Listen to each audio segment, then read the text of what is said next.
விசுவாசித்தால் தடை இல்லை என்றான். அப்பொழுது அவன் இயேசு கிறிஸ்துவை தேவனுடைய குமாரன் என்று விசுவாசிக்கிறேன் என்று சொல்லி. அருமையான பிபி டேனியல் இருவருமே ஆண்டவராக இருக்கிற இயேசு கிறிஸ்துவை சொந்த ரட்சகராக ஏற்றுக்கொண்டிருக்கிறார் என்று நாங்கள் நம்புகிறோம், விசுவாசிக்கிறோம். இதுவரையிலும் இருக்கிற வாலிப தம்பி தங்கச்சுமா, ஒருவேளை பெரியவர்கள் கூட இந்த உறுதி இல்லாமல் இருப்பீர்கள் என்றால், நாம் கிறிஸ்தவர்களாக இருக்கலாம், சபையில் அநேக வருஷங்கள் பங்கெடுக்கலாம், ஆனால் ஆண்டவராக இயேசு கிறிஸ்துவை உங்கள் வாழ்க்கையிலே சொந்த இரட்சகராக ஏற்றுக்கொண்டிருக்கிறீர்களா என்பதை இந்த நாளில் தீர யோசித்து தீர்மானியுங்கள். ஆண்டவராக இயேசு கிறிஸ்து எப்படி ஏற்றுக்கொள்ள முடியும் என்றால், அந்த மந்திரி அந்த வாக்கியை வாசித்துக் கொண்டிருந்தான், அப்படித்தானே? அப்பொழுது பிலிப்பு அதை குறித்து விளக்கம் சொல்லுகிறான். கிறிஸ்து இயேசுவை ஒரு வார்த்தை இல்லாமல் உங்களாலே என்னாலே அறிந்து கொள்ள முடியாது. Without his word we cannot accept him. நன்றாய் புரிந்து கொள்ள வேண்டும். அவருடைய வார்த்தை இல்லாமல் நாம் அவரை ஏற்றுக்கொள்ள முடியாது. நமக்கு அது விளங்காது, சரியா? ஸோ நீங்கள் ஒருவேளை நீங்கள் சொல்லலாம், நாங்கள் அநேக வருஷங்கள் வார்த்தையை கேட்டிருக்கிறோம் என்று. உங்கள் இருதயத்தை அழைத்து வைத்திருப்பீர்கள் என்றால், உங்கள் இருதயத்தை அதை க்ளோஸ் பண்ணி வைத்திருப்பீர்கள் என்றால் ஒன்றும் புரியாது. ஆகையினாலே இந்த காலை பொழுதிலே அந்த நிச்சயம் உங்களுக்குள்ளாக யாருக்காவது இல்லாது இருக்கும் என்றால், ஆண்டவர் உங்களுக்கு நல்ல கொடுக்கிற நல்ல தருணம். இந்த 2025 வருஷம் இந்த ஜூன் மாதம் இந்த 1ஆம் தேதி முதல் கர்த்தருடைய நாள் ஆராதனையிலே ஆண்டவர் கொடுக்கிற கிரேட் ஆப்பர்ச்சுனிட்டி, மிகப்பெரிய தருணம் இது. பயன்படுத்திக் கொள்வீர்களாக. ஆண்டவராக இயேசு கிறிஸ்து சொல்லுகிறார், சிறுவர்களோ பெரியவர்களோ, மத்தேயு 11ஆம் அதிகாரம் 28ஆம் வசனத்திலே, வருத்தப்பட்டு பாவ சுமக்கிறவர்களே நீங்கள் எல்லாரும் என்னிடத்தில் வாருங்கள், நான் உங்களுக்கு இளைப்பாறுதல் தருவேன். சொல்லப்பட்டிருக்கு இல்லையா? மெய்யாகவே நீங்கள் ஆண்டவரிடத்தில் வரும் பொழுது அவருடைய இளைப்பாறுதலை தருங்கள். இது மற்றொரு கோணத்தை கவனித்து பார்க்கும் பொழுது, யோவான் சுவிசேஷம் சென்ட் ஜான்ஸ் காஸ்பல் 14ஆம் அதிகாரம் 27ஆம் வசனத்திலே, என் சமாதானத்தை உங்களுக்கு வைத்து போகிறேன், உங்கள் இருதயம் கலங்காமலும் பயப்படாமலும் இருப்பதாக. தொடர்ந்து ஆண்டவர் அறிந்து கொள்ளாது இருப்பேன் என்றால், உங்களுக்குள்ளே ஒரு பயப்படக்கூடிய கலக்கமான மனநிலைமை இருக்கும். நீங்கள் ஆண்டவரிடத்தில் வந்து உங்கள் பாவத்தை அறிக்கை செய்து பாவ மன்னிப்பை பெற்றுக் கொள்ளும் பொழுது அந்த இளைப்பாறுதல், இந்த சமாதானம், இயேசு ஆண்டவர் தருகிற சமாதானம் இந்த நேரத்தில் உள்ளது நிரப்பும். சரியா? ஆகவே இதுவரையிலும் அந்த நிச்சயம் இல்லாது யாராவது இருப்பீர்கள் என்றால், அருமையான தருணம் இது. அருமையான பிள்ளைகள் தங்கள் ஆண்டு ஒப்பு கொடுத்த நேரம் இது. இந்த நேரத்தை நீங்கள் சரியாக பயன்படுத்திக் கொள்ளுமாறு உங்கள் அன்போடு கேட்டுக்கொள்கிறோம். மாத்திரமல்ல, அந்த மந்திரி பிலிப்பினுடைய வார்த்தையை கேட்டு ஞானஸ்தானத்தில் சாட்சி கொடுக்கிற சம்பவத்தை நாம் கவனிக்கிறோம். அப்போஸ்தலர் 8ஆம் அதிகாரத்திலே 38ஆம் வசனத்திலே, இருவரும் தண்ணீரில் இறங்கினார்கள், பிலிப்பு அவனுக்கு ஞானஸ்தானம் கொடுத்தான். அதை கவனித்துக் கொள்ளுங்கள். 39ஆம் வசனத்திலே, அவர்கள் தண்ணீரிலிருந்து கரை இறங்கின பொழுது கர்த்தருடைய ஆவியான பிலிப்பை கொண்டு போய் விட்டார். மந்திரி அப்புறம் காணாமல் சந்தோஷத்தோட தன் வழியிலே போனான். அருமையான பிள்ளைகளுக்கு ஆண்டு கொடுக்கிற வார்த்தை. நிறைய பேர் இப்படி சொல்லுவாங்க, ஞானஸ்தானம் எடுத்துட்டா ரொம்ப சோதனை இருக்கும், பயமா இருக்கும், திகைப்பா இருக்கும். வேதத்தில் அதுக்கு சரியான ஆதாரம் இல்லை. ஆண்டவராக இயேசு கிறிஸ்து ஞானஸ்தானத்தை அடுத்து பார்க்கலாம். நீங்கள் ஞானஸ்தானத்தில் சாட்சி கொடுத்த மாத்திரத்திலே வேதம் தெளிவாய் சொல்லுகிறபடி இந்த சந்தோஷம் உங்களை நிரப்பும். Great Joy. 1 பேதுரு 1ஆம் அதிகாரம் 8ஆம் வசனம், அவரை நீங்கள் காணாமல் இருந்தும் அவரது அன்பு கூறுகிறீர்கள், இப்பொழுது அவரை தரிசியாமல் இருந்தும் அவரிடத்தில் விசுவாசம் வைத்து சொல்லி முடியாததும் மகிமையா நிறைந்ததுமாய் இருக்கிற சந்தோஷம் உள்ளவர்களாய் களி கூர்ந்து உங்கள் விசுவாசத்தின் பலனாகிய ஆத்தும ரட்சிப்பை அடைகிறீர்கள். நிச்சயமா அருமையான பேபி டேனி, நீங்கள் ஆண்டவரை ஏற்றுக்கொண்டு இந்த நாளில் ஞானஸ்தானத்தில் சாட்சி கொடுப்பது நிமித்தமா, வேத வசனத்தின்படி நீ கீழ்ப்படுத்த நிமித்தமாக, அடுத்த பாயிண்ட்ல பார்க்கலாம், உங்களுக்கு ஆண்டவர் தருகிற மிகப்பெரிய ஆசீர்வாதம் அவருடைய சந்தோஷம். Great joy. சரிங்களா? அது மாத்திரமல்ல, ஏற்கனவே ஞானஸ்தானம் எடுத்த எனக்கும் உங்களுக்கும் அதை சொல்லப்படுற மந்திரி தன் வெளியே போனான். எங்க போனான்? தான் எங்கிருந்து புறப்பட்டு வந்தாலும் தன் சொந்த ஸ்தலத்திற்கு திரும்பி போனான். அதே போல தேவ நியமித்த நம்ம சொந்த ஸ்தலங்களில் திருப்பி சாட்சியை வாழ்வதற்கு செல்லும் பொழுது அந்த சந்தோஷம் என்னையும் உங்களை நிரப்பும். அதான் உண்மையான ஞானஸ்தானத்தின் அடையாளம். ஒருவேளை 4-5 நாள் அது மேல பெதஸ்தால இருந்து ரொம்ப சந்தோஷமா இருப்போம். எல்லாம் முடிச்சுட்டு சொந்த ஸ்தலங்கள் திருப்பி போக மாட்டோம். அப்ப அந்த சந்தோஷம் இருக்கணுமா இருக்கக்கூடாதா? இருக்கணும், இருக்கும். அதுதான் உண்மையான ஞானஸ்தானத்தின் அடையாளம். Great evidence. சரிங்களா?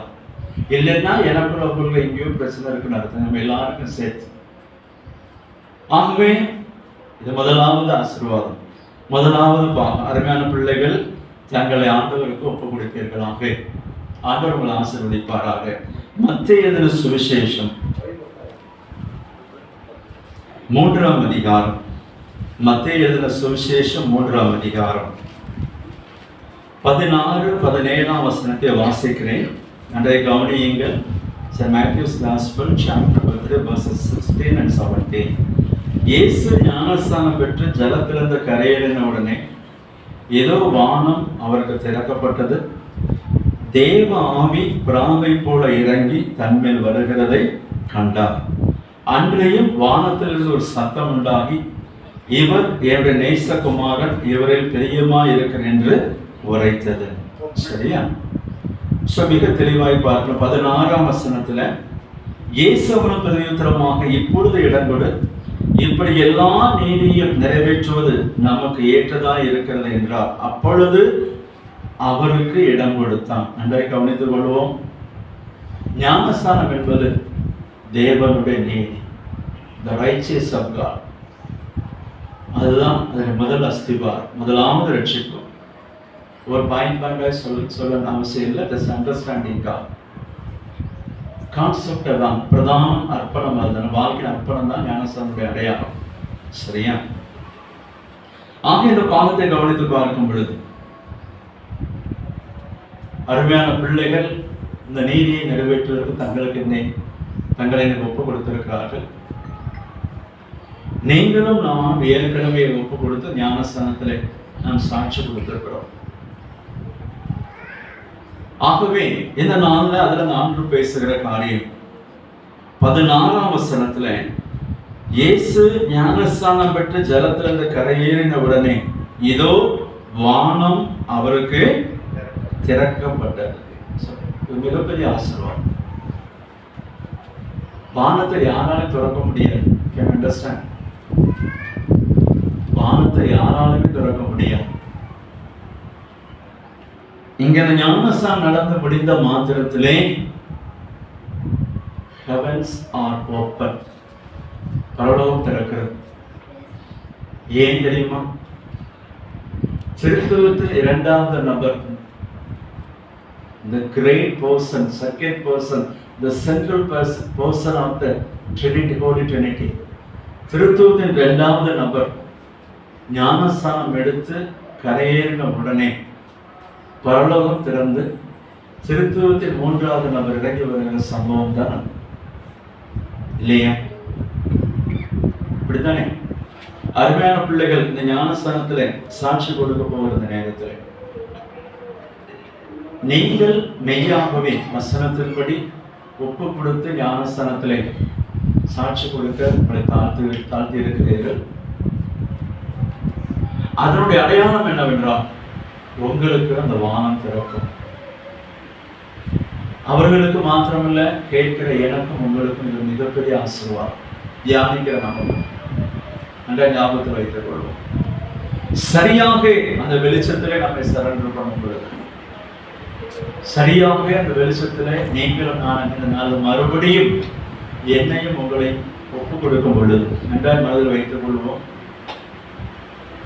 வானம் உங்களிடத்திலே கேள்வி ஆராய்ந்து பார்க்க முடியும். திறக்குமா திறக்காதா? சொல்லுங்களேன். கண்டிப்பாக திறக்கும். ஏனென்றால் திறக்கக்கூடாதவரை கூட்டுகிறவர் அவர்தான், கூட்டக்கூடாதவரை திறக்கிறவரும் அவர்தான். ஞானசாரத்தின் பின்னணியிலே அவ்வளவு ஆச்சரியம், அவ்வளவு ஆசீர்வாதம் மறைந்திருக்கிறது. இதன் முழு விளக்கமும் எனக்கு சொல்ல எனக்கு பலமும் ஞானம் இல்லை. ஏனென்றால்